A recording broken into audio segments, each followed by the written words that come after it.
Avez-vous déjà réfléchi à la façon dont un continent si riche en ressources naturelles peut en même temps être l'un des endroits les plus pauvres du monde? L'Afrique, connue pour sa beauté incomparable, sa diversité culturelle et ses richesses minérales, est également le foyer de millions de personnes qui luttent chaque jour pour survivre avec moins d'$1 par jour.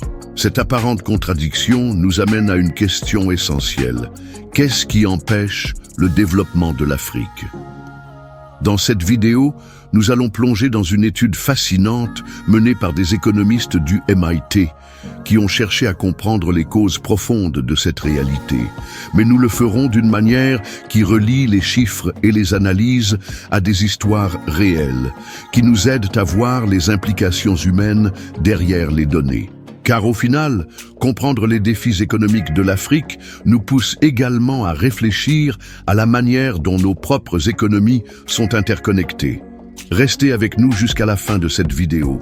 Vous découvrirez non seulement les facteurs historiques, géographiques et économiques qui ont façonné cette réalité, mais vous verrez aussi des signes d'espoir pour l'avenir du continent. Après tout, l'histoire de l'Afrique peut être une source d'apprentissage et d'inspiration pour nous tous. L'Afrique est souvent considérée comme un continent unique, mais en réalité, nous parlons de 54 pays, chacun avec ses propres gouvernements, cultures, économies et défis. Cependant, il y a quelque chose qui unit une grande partie de ces nations, la pauvreté persistante. Pour donner une idée, alors que l'économie mondiale progresse, de nombreux pays africains continuent de lutter avec des conditions de vie qui n'ont pas changé de manière significative au cours des dernières décennies. Aujourd'hui, la plupart des personnes vivant avec moins d'$1 par jour se trouvent en Afrique, et l'écart de revenus entre de nombreux pays africains et les économies développées a déjà dépassé un facteur de 40 ou 50 fois. Mais comment en sommes-nous arrivés là ? Pourquoi, malgré le fait d'être un continent si riche en ressources naturelles comme l'or, le pétrole et les diamants, l'Afrique fait-elle encore face à des défis aussi profonds? Une étude du MIT a cherché à répondre exactement à cela, en essayant d'identifier les barrières communes au développement économique qui semblent être exclusives à l'Afrique, mais qui n'affectent pas d'autres régions du monde de la même manière. Parmi les découvertes, des questions telles que la géographie, qui a historiquement isolé certaines parties du continent et entravé l'accès aux routes commerciales et aux technologies. De plus, l'héritage du colonialisme, qui a non seulement exploité les ressources de la région, mais a également détruit les institutions locales, créé des divisions internes et laissé des gouvernements fragiles. Tout cela a alimenté un cycle vicieux. L'instabilité politique entraîne la pauvreté, qui à son tour génère plus d'instabilité. En outre, il y a des facteurs modernes, tels que la difficulté de concurrencer sur le marché mondial et la fuite des talents. De nombreux jeunes Africains, hautement qualifiés, cherchent des opportunités dans des pays développés, laissant leur nation avec moins de main-d'œuvre spécialisée pour stimuler la croissance. Pendant ce temps, les investisseurs internationaux voient souvent le continent comme un risque élevé, préférant allouer des ressources dans des régions plus stables. L'étude du MIT souligne que, pour comprendre la pauvreté en Afrique, il faut aller au-delà des symptômes, comme la corruption et l'instabilité, et examiner les causes structurelles qui sont à la racine de ces problèmes. Cela est essentiel pour trouver des solutions réelles et durables. Pour comprendre les raisons profondes de la pauvreté persistante dans une grande partie de l'Afrique, il est nécessaire d'analyser les facteurs structurels qui ont façonné le continent tout au long de son histoire. Parmi les principaux aspects identifiés par l'étude du MIT figurent la géographie, l'héritage du colonialisme, la fragilité des institutions gouvernementales et le manque d'intégration économique mondiale. Explorons chacun d'eux. 1. Géographie. Un obstacle naturel. La localisation géographique de l'Afrique a toujours joué un rôle crucial dans le développement économique du continent. À commencer par le désert du Sahara, qui sert de barrière naturelle gigantesque, isolant le nord de l'Afrique des régions subsahariennes, Pendant des siècles, cela a limité le commerce et le flux d'idées et de technologies entre les différentes parties du continent et d'autres régions du monde. De plus, une grande partie des terres africaines présentent des caractéristiques peu favorables à l'agriculture. Des sols pauvres, une faible fertilité et un climat qui provoque souvent de sévères sécheresses ont rendu difficile la transition vers une économie agricole efficace, qui est historiquement une base fondamentale pour la croissance de toute civilisation. Même dans les zones les plus fertiles, comme les régions tropicales, des maladies comme le paludisme et des ravageurs agricoles représentent des défis supplémentaires. La géographie côtière de l'Afrique, avec peu de baies naturelles ou de ports accessibles, a également compliqué le développement du commerce maritime, l'une des forces motrices de la prospérité économique dans d'autres régions du monde. 2. L'héritage du colonialisme. L'histoire du colonialisme en Afrique est marquée par l'exploitation des ressources naturelles et l'imposition de frontières artificielles qui ont ignoré les complexités culturelles et ethniques locales.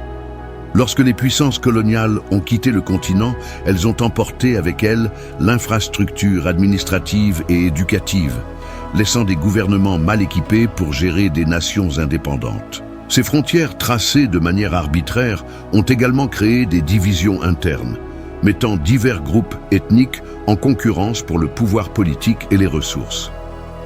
Ce scénario a souvent conduit à des conflits et à l'instabilité politique qui continuent d'impacter le développement économique jusqu'à aujourd'hui.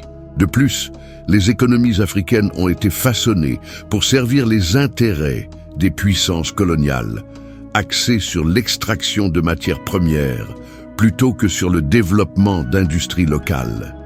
Cela a créé des économies hautement dépendantes des exportations de ressources naturelles qui sont vulnérables aux fluctuations des prix mondiaux. 3. Institutions fragiles et corruption. Un autre facteur crucial identifié par l'étude est la fragilité des institutions gouvernementales. Des gouvernements instables et souvent corrompus découragent les investissements étrangers et compliquent la création de politiques publiques efficaces. Dans de nombreux cas, des dirigeants autoritaires utilisent les ressources naturelles comme source d'enrichissement personnel, plutôt que d'investir dans le développement économique et social de leur nation. Ce manque d'institutions solides empêche également les citoyens de faire confiance au gouvernement ou à l'économie formelle. En conséquence, une grande partie de la population se tourne vers des économies informelles ou de subsistance, ce qui limite la croissance économique à grande échelle. Intégration limitée dans l'économie mondiale. Même dans le contexte moderne, l'Afrique fait face à des défis uniques pour s'intégrer à l'économie mondiale. L'infrastructure de transport, essentielle au commerce, est extrêmement limitée, avec peu de chemins de fer et de routes reliant les pays du continent. De nombreux pays africains n'ont également pas accès à la mer, ce qui rend le transport de biens vers les marchés internationaux plus coûteux. De plus, la fuite des talents est une réalité préoccupante. Des jeunes Africains qualifiés migrent souvent vers des pays plus développés à la recherche de meilleures opportunités, laissant leur nation avec une pénurie de main-d'œuvre spécialisée pour stimuler la croissance. Malgré les défis structurels et historiques auxquels l'Afrique est confrontée, il y a des raisons d'optimisme. L'étude du MIT indique que, bien que les problèmes du continent soient complexes, ils ne sont pas insurmontables. De nombreux pays africains montrent des signes de progrès, adoptant des mesures qui peuvent servir de modèle pour d'autres nations. Explorons quelques-unes des solutions et avancées les plus prometteuses. Investissement dans des institutions solides. L'un des facteurs les plus importants pour un développement durable est la construction d'institutions solides et fiables. Des pays comme le Botswana ont montré qu'il est possible de créer des gouvernements efficaces et relativement exempts de corruption. Depuis son indépendance, le Botswana a investi dans l'éducation, l'infrastructure publique et la gestion responsable des ressources naturelles, en particulier les diamants. Cet exemple souligne l'importance de donner la priorité à la transparence et à la responsabilité dans les gouvernements, garantissant que les ressources sont utilisées pour le bénéfice de la population en général. Des institutions stables créent également un environnement plus attrayant pour les investisseurs internationaux, qui sont cruciaux pour financer la croissance. Développement de l'infrastructure. L'infrastructure est la colonne vertébrale de toute économie en croissance. Investir dans les routes, les chemins de fer, les ports et l'énergie est essentiel pour connecter les régions du continent, faciliter le commerce et améliorer la qualité de vie de la population. Des projets comme le corridor de développement de l'Afrique de l'Est ont montré comment une approche coordonnée peut transformer les économies locales et régionales.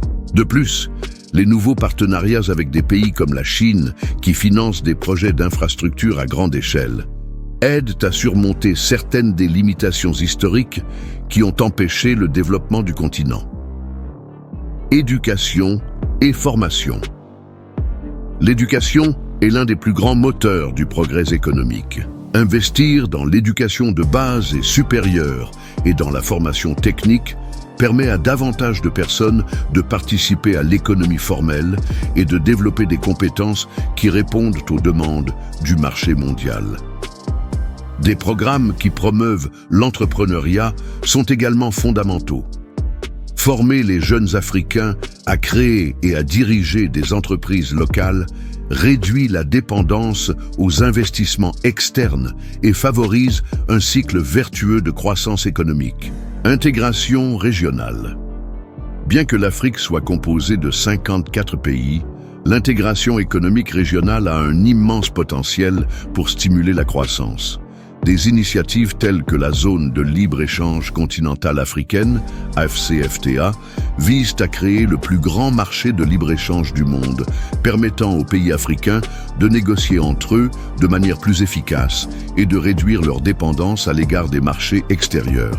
Cette intégration renforce non seulement le commerce, mais favorise également la coopération politique et la stabilité, créant une base plus solide pour le développement à long terme. Technologie comme catalyseur. La révolution numérique crée de nouvelles opportunités pour surmonter les barrières historiques.